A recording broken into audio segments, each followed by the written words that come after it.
Ngayon magluluto tayo ng ilagay natin yung siyempre ito natin yung lagay natin yung mga saluin natin yung mga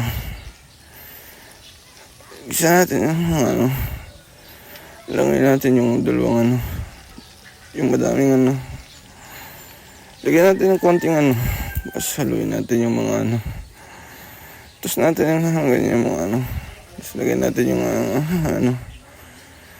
hintay natin yung tapos lagyan natin ng tubig yung lagyan natin ng bata natin yung tapos lagyan natin yung budbud na lagyan natin yung para mahila tayo sa work natin yung para